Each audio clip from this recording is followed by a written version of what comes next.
बिस्मिल्लाहिर्रहमानिर्रहीम। मैं हूं अनवार अब्बासी और आप देख रहे हैं मेरा यूट्यूब चैनल। हस्बे मामूल मेरी सबसे पहले आपसे रिक्वेस्ट है कि अगर अभी तक मेरा यूट्यूब चैनल सब्सक्राइब नहीं किया तो बराए मेहरबानी मेरा यूट्यूब चैनल सब्सक्राइब कर दीजिएगा, साथ ही बेल आइकन को प्रेस कर दीजिएगा ताकि मेरी ताज़ा तरीन वीडियोज़ और अपडेट्स जो हैं आप तक पहुँचती रहे। मैंने गुज़श्ता 2 माह से मैंने कोशिश की है कि जो मेरे व्यूअर्स हैं बहुत सारे, अगर एनालिटिक्स में जाकर देखें तो मेरे 79% जो मेरे जो व्यूअर होते हैं वो उन्होंने चैनल सब्सक्राइब नहीं किया।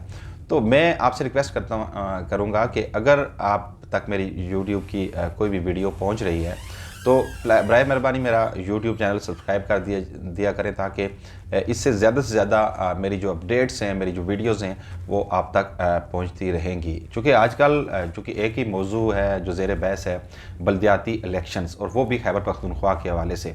कुछ दिनों के लिए तो खामोशी हुई थी जब Peshawar high court Abbottabad bench ने जो फैसला दिया था, डिले किए गए थे इलेक्शंस, लेकिन फौरी बाद इलेक्शन कमीशन की दरख्वास्त पर सुप्रीम कोर्ट ने जो फैसला था उसे मुअत्तल किया और फिर से जो सरगर्मियां हैं बल्दियाती इलेक्शंस की, जो इलेक्शन कैंपेन्स हैं वो दोबारा से फिर शुरू हो चुकी हैं। अब बड़ी दिलचस्प सूरत हाल सामने आ गई है। चूँकि पेशावर हाई कोर्ट के फैसले के बाद तो यहाँ की 2 बड़ी सियासी जमातों ने सुख का सांस लिया था। उन्हें 1-2 माह मिल गए थे अपना फैसला करने में और जो इंट्रा पार्टी उनके इख्तिलाफात थे उन्हें ख़त्म करने में। सबसे बड़ा मसला इस वक्त मुस्लिम लीग नून को है, उसे अपने उम्मीदवार एबटाबाद, हवेलियाँ और तहसील लोरा के लिए सामने लाने में काफ़ी मुश्किलात हो रही हैं। उसकी एक बड़ी वजह जो है वो दड़ाबंदी है। 2 ग्रुप्स हैं, सरदार मेहताब ग्रुप और मिर्ज़ा जावेद अब्बासी ग्रुप है।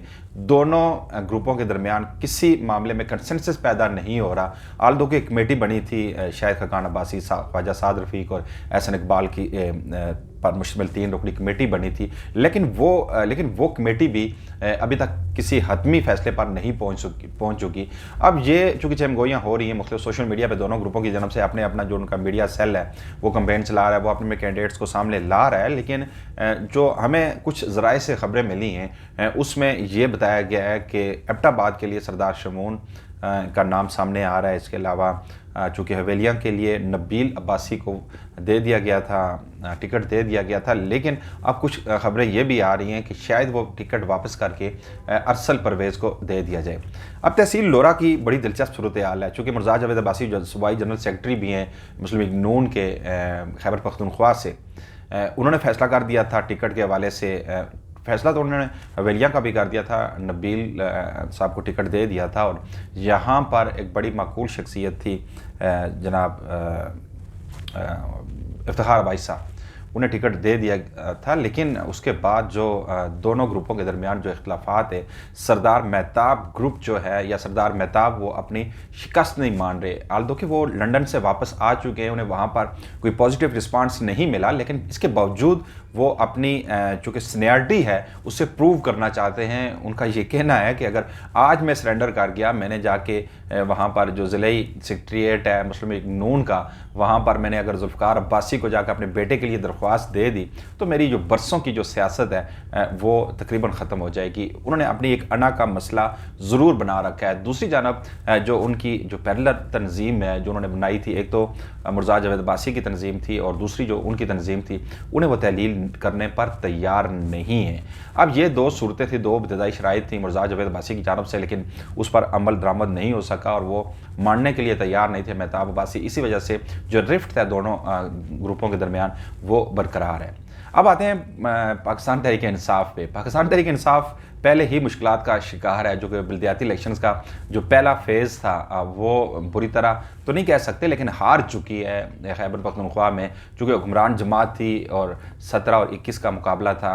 17 नशस्तें जो मेयर्स की वो पाकिस्तान तहरीक इंसाफ को मिली थी और 21 नशस्तें जो JUIF को मिली थी। अब चूँकि ये बड़ी शिकस्त तो नहीं है, लेकिन मेरे नज़दीक ये एक बड़ी शिकस्त हो सकती है। चूँकि हुक्मरान जमात है, गवर्नेंस है, उनके पास तमाम वसाइल हैं, इसके बावजूद JUIF जैसी जमात अगर 21 नशस्तें ले सकती है तो ये एक लम्हा फिक्रिया है पाकिस्तान तहरीक इंसाफ के लिए भी।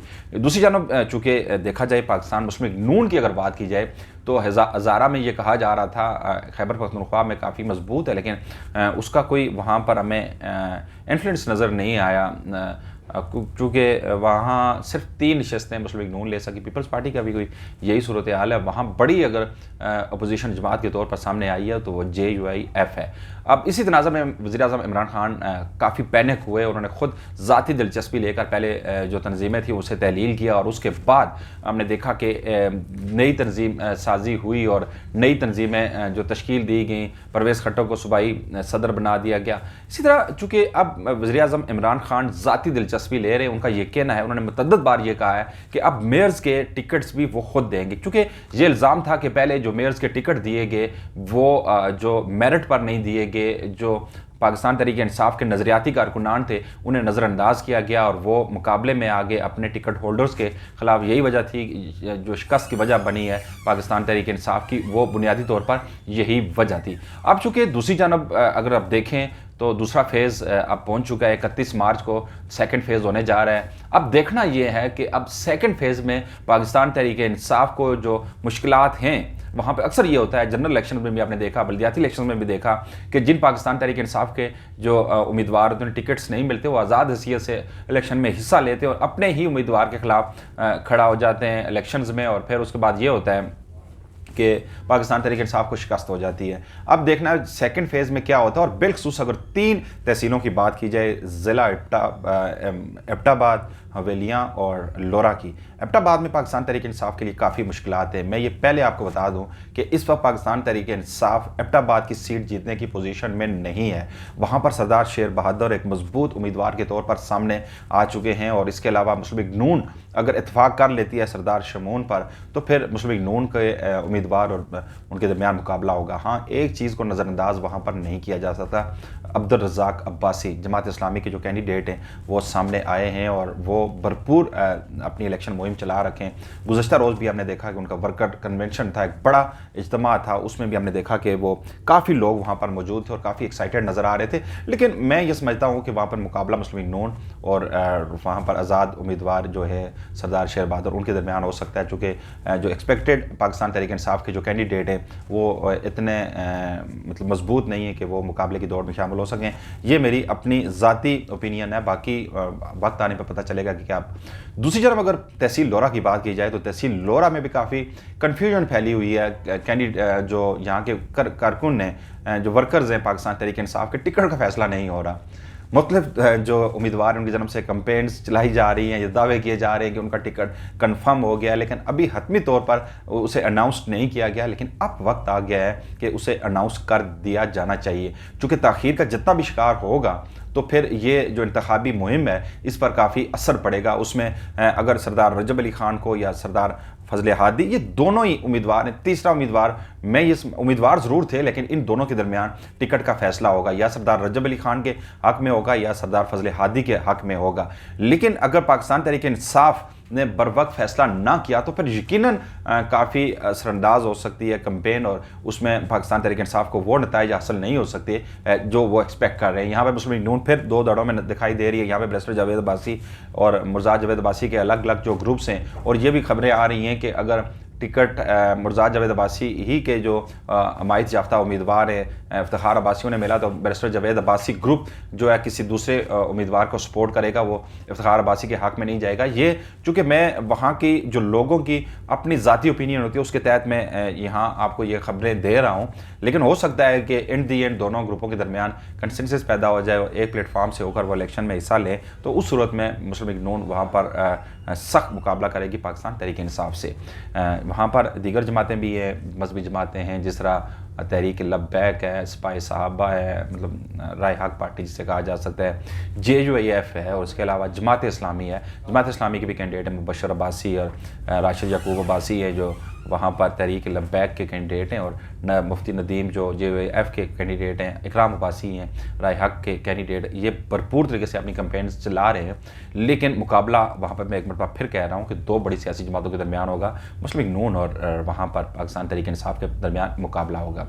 अब चूँकि जो बल्दियाती नुमाइंदे विलेज कौंसलों के, उन्होंने कागजात नामजदगी बहुत सारों ने हासिल कर रही हैं। एक कन्फ्यूजन थी कि 10 फरवरी का जो एक ही दिन दिया गया था, लेकिन बाद में ये ख़बरें आई हैं कि 14 तारीख तक वो कागजात लिए जा सकते हैं, 14 फरवरी तक या 15 फरवरी तक कागजात लिए जा सकते हैं। बहुत सारे उम्मीदवारों ने वहाँ पर अपने कागजात हासिल कर लिए। लेकिन मैं यहाँ पे ये ज़रूर कहूँगा अपने व्यूअर से कि बेशक हर पॉलिटिकल पार्टी का हक है कि वो अपना नुमाइंदा सामने लाए, लेकिन बल्दियाती जो विलेज कौंसलों के नुमाइंदे हैं वो जो मेरिट पर उनका इंतखाब किया जाए, जो खालिस्तन अवामी खिदमतगार नुमाइंदे हों उन्हें वोट दिया जाए, चाहे वो किसी भी पॉलिटिकल पार्टी से जिनका तल्लक है। ये जो विलेज कौंसलों के जो इंतखाबात होते हैं, बहुत सारों ने तो ये ऐलान कर रखा है कि वो टिकट से वो इलेक्शन नहीं लड़ेंगे। आल्दो के जो नया जो था पैटर्न था उसमें टिकट ले सकते हैं जो विलेज कौंसलों के जो नुमाइंदगान हैं या चेयरमैन वीसी के लिए जो उम्मीदवार है वो ले सकता है। लेकिन बहुत सारे जो मैंने सुना है लोगों से जो उम्मीदवार हैं कौंसलर के, जो चेयरमैन के, वीसीज़ के, वो उनका ये कहना है कि वो टिकट से इलेक्शन नहीं लड़ेंगे। ये बरादरियों का, जुम्बों का, ग्रुपों का ये इलेक्शन होता है, इसमें वो आज़ाद हसीयत से इलेक्शन लड़ेंगे। और मैं एक मरतबा फिर ये कहूँगा कि ऐसे नुमाइंदों को मुंतखब करें, ऐसे नुमाइंदों को वोट दें जो खालिस्तन अवामी खिदमतगार हों। और एक चीज़ ज़रूर याद रखिएगा कि जो गुज़श्ता नुमाइंदे थे बल्दियाती, उनका एहतसाब ज़रूर करना है, उनसे ज़रूर पूछना है कि उनकी कारकर्दगी गुज़श्ता 4 सालों में रही क्या है। वो अपनी कारकर्दगी पेश करें, एक वाइट पेपर जारी किया जाए कि जो सबका बल्दियाती नुमाइंदे थे वो अपनी अपनी कारकर्दगी दिखाएं, उस बुनियाद पर हमें वोट ज़रूर देंगे। अगर वो नाकाम रहे, आपकी तवक्कुआत पर पूरा नहीं उतर सके, तो फिर आपको भी चाहिए कि उनका इंतखाब हरगिज़ ना किया जाए। आखिर में मैं एक और चीज़ आपसे, अपने कायरीन से, अपने नाजरीन से मैं मशवरा लेना चाह रहा हूँ।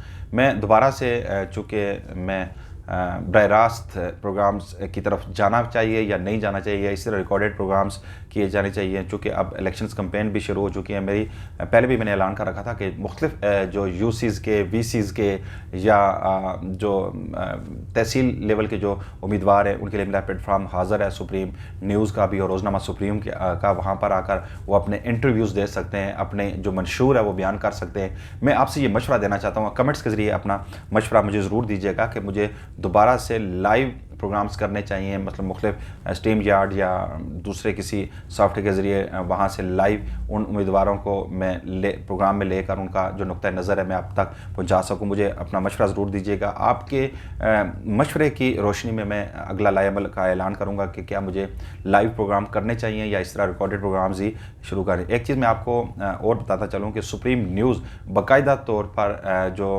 इलेक्शन कैंपेन है उसमें भरपूर तरीके से आपकी जो ख़बरें हैं, ताज़ा तरीन जो इंटरव्यूज़ हैं और इसके अलावा जो मुख्तलिफ अपडेट्स होंगी वो आप तक पहुँचाता रहेगा। हम नए अंदाज़ में अनकरीब इंशाल्लाह 10-15 दिनों में, अगले 10 दिनों में आपकी सामने आएंगे और मुकम्मल एक वेब चैनल की सूरत में एक मुकम्मल तमाम तर वो इक़दाम हम अपनी तरफ से कर रहे हैं, वो तमाम इंतज़ामात कर लिए गए हैं और एक मुकम्मल वेब चैनल की सूरत में सुप्रीम आपके सामने आएगा। एक प्रोफेशनल तरीके से हम उसे चलाएंगे और आप ये सुप्रीम न्यूज़ आपके लिए हर वक्त हाज़िर है, अपनी आकर मंशूर यहाँ पे बयान कर सकते हैं और अपना नुक्ता नज़र इस हमारे प्लेटफॉर्म के ज़रिए लोगों तक पहुँचा सकते हैं। आज के लिए इतना ही, और चलते चलते मैं आपको फिर रिक्वेस्ट करूँगा कि अगर मेरा यूट्यूब चैनल आपने सब्सक्राइब नहीं किया या मेरा वेब चैनल आपने अभी तक लाइक या फॉलो नहीं किया तो ज़रूर फॉलो कीजिएगा। हमें ट्विटर पर भी आप फॉलो कर सकते हैं। इसके अलावा फेसबुक हमारे पेजेस हैं, सुप्रीम न्यूज़ का भी है, उसके अलावा तर्जमान पाकिस्तान का भी है, और फेसबुक पे अनवार अब्बासी का जो आप जानते हैं मेरा वहाँ पर आईडी है, वहाँ पर भी आप हमें फॉलो कर सकते हैं। तो आज के लिए सिर्फ इतना ही। इंशाल्लाह मैं उम्मीद करता हूँ कि आप ज़रूर मुझे अपनी राय से, कीमती राय से ज़रूर आगाह करेंगे। उसकी रोशनी में मैं अपना अगला लाएबल का ऐलान करूँगा। आज के लिए इतना ही। अल्लाह हाफ़िज़।